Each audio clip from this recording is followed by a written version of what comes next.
Hey folks, how you doing? I thought I'd answer a bunch of email questions that I was receiving in regards to HDR by simply making a little quick video. Now, I'm not doing anything radical or secret or anything else. This is just kind of how I'm playing with HDR, and I think the key word here is playing with, okay? Because what I'm doing is just kind of using it right now to see if I could come up with a little bit different way of expressing that really hard, kind of high noon light, but kind of in a romantic way.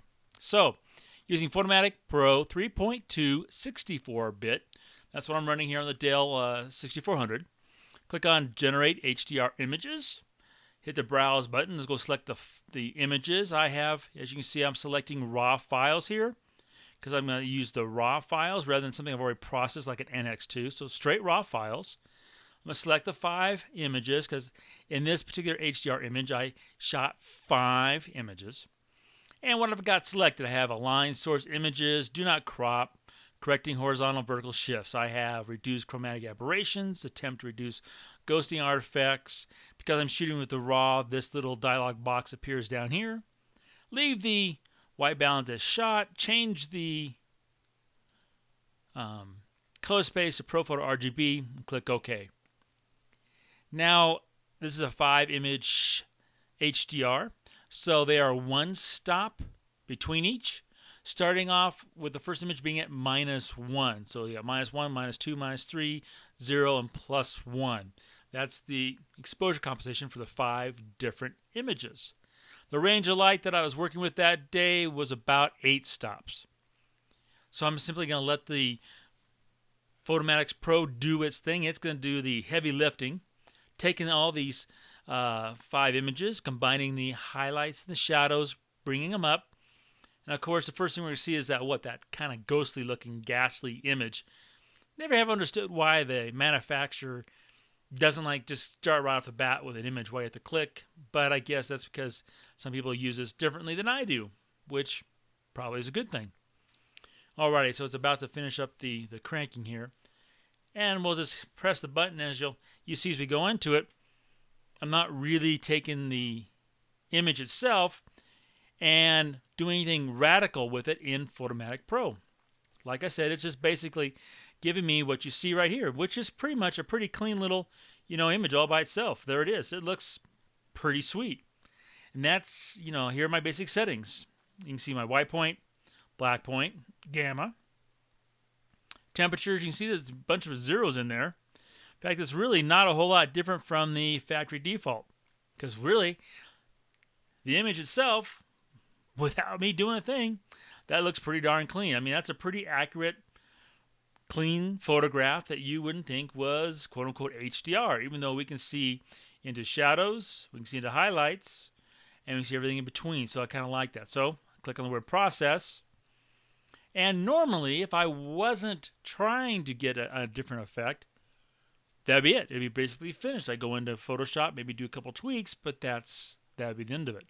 So Photomatic Pro, the way I have it set up to defaults, it's going to give me out of it a finished image that looks just like basically what I saw at the time I made a click. Pretty cool. All right, now let's leave this and let's go into to Photoshop for a second here, because what I'm going to do with Photoshop is really what's kind of making it all happen. I have 3 images in here that I just went through Photomatic Pro and did the exact same way. So let's go to the first one here, open it up. Here's the train engine. I found out it was kind of a popular image with people. Kind of interesting. That's kind of cool. We're going to sit there and have my mouse pad go crazy. And I'm going to come over and start to bring out what you might say is that HDR look. Now, right now, as you can tell, it looks kind of basically like a clean shot. So first thing I'm going to do, the way I do it, is I come over to Nik Selective Tools, and I'm going to go over to Glamour Glow. That is the one that I've been using lately.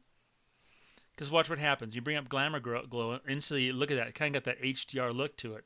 It's kind of cool. So the glow temperature, okay, I can sit here and sit there and warm it up. Saturation, yeah, well, everybody likes that for the HDR look, right? And the glow, you can kind of take that glow a little bit.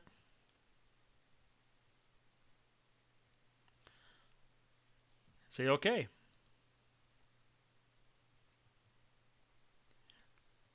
This particular image was actually shot with the 70-200, the VR2, the new one. Really like it. It's really nice, clean, crisp, sharp lines. Now, what I did with this particular image to finish it is I came back again to Nick. This time I hit tonal contrast. Yeah, tonal contrast, the one that really starts to bring out what you could call that, what I call Elvis on velvet look. And so I'm just sitting here whacking out these things. And I seriously think they're whacking it out because, it's not really what I saw. But click OK. I don't know, just the linear lines, the color, the stuff. I just kind of like the way it looked, the way it came out. One thing that you might have noticed on the final one, though, is the fact that, well, what I did with this front boilerplate here is I made a mask layer, hit B for brush, X to change my colors, and what I've done is I have come in here and I am going to sit there and paint out the effect here on the front because I wanted to, like basically have it not the same all over the place. So that was it, real quick and simple, how I did that. You can see the close this box, see the before and the after. So most of the HDR look came in Photoshop, not in Photomatic Pro. Now let's go to another one. Another one I kind of liked a lot. And it just was, well, it's kind of this neat little shot. Just, this guy, these two wagons inside this shed. This is all kind of ambient light bouncing in from the front door. And I did the exact same thing for treatment as I did with the last one. But yet it's kind of like a whole different look to it. So I'm going to come over first to tonal contrast because I think that's what I used first when I processed it. Yeah, you can see how that, and the saturation, bring the saturation, actually bring it down. So if you look at it, the before and after, I've actually taken out some of that warmth. And then I'm just going to bring these sliders back down here because I just want that kind of craggy look to the back rock. And that's all I did to finish this. So no Glamour Glow in this one, strictly the tonal contrast. And in this case, I haven't taken those sliders and taken them to the point where the photograph kind of looks like, that Elvis on velvet look. I just brought out, you can see the craggy details and everything. That's how I finished that one. And lastly, let's just look at the Model T shot that I just did with you in Photomatic Pro. Same basic scenario. First thing I'm going to start off again with is the Glamour Glow. And this is the one that really, see right off the bat, you can see, wow.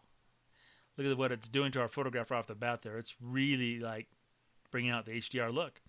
So I just change that glow temperature back and forth. Saturation, glow.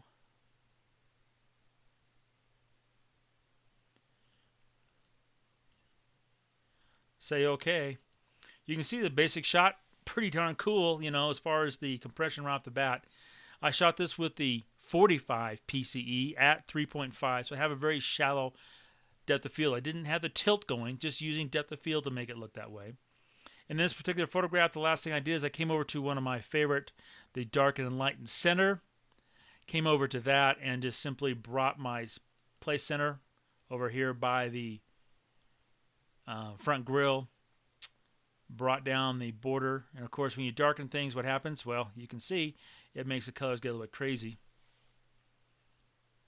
And then simply, boom, there it was. So that's basically how I do it. I use Photomatic Pro to do the heavy work, but as you can see from the photographs, I'm not using Photomatic Pro to give me that, what you call the HDR Elvis on velvet look. I let that finishing be done by Photoshop because I have so much more control over it. Well, folks, I appreciate you coming by. Hopefully it answers your questions. Have a great one.